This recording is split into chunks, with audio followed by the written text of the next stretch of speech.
nazanale kinangai superstar. Ayo to yeli bino po to sala bino video moko to lingi to souhaiter bino ba bonne année tolinga ka bino mingi nzamba pambola bino ebele to banaki biloko ya YouTube kalateka kana mars awa lokola baje mais lelo bokomi si biso na 14700 abonnés merci nyo seza pona bino merci tolinga ka pe bino mingi eni soningo lo bailoko Rosa, oyebi ki ba minga biso ya solo penza balinga ka biso penza oyebi si quoi mais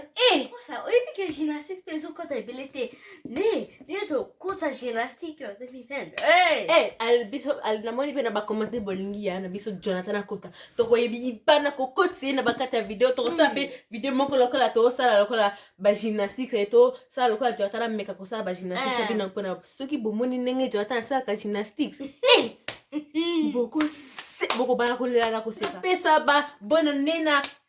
mama Laura Kanyoka LKP TV kuna na France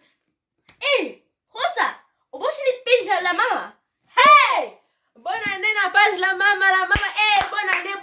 année mais Enis yo tangi ka page la mama et bongo le liste de star maman Marie Lorna papa Zoro ma bien la bonne année bonne année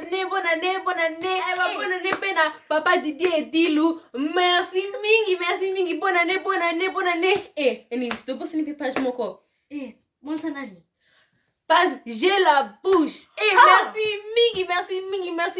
merci mingi bonne année na ba page nyoso ya politique on a ya kotanga page ya politique page ya polémique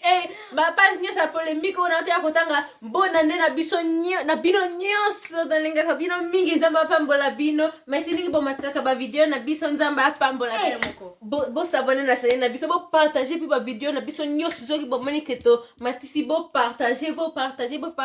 bat nyoso ba mona bat nyoso ba seka tolinga ka bat nyoso ba seka yango na tosaka YouTube na bino merci eza nyoso pona bino soki bino te na iba kite ndenge ndo koma na 14700 abonnés lelo to bana ko sala ba video ebele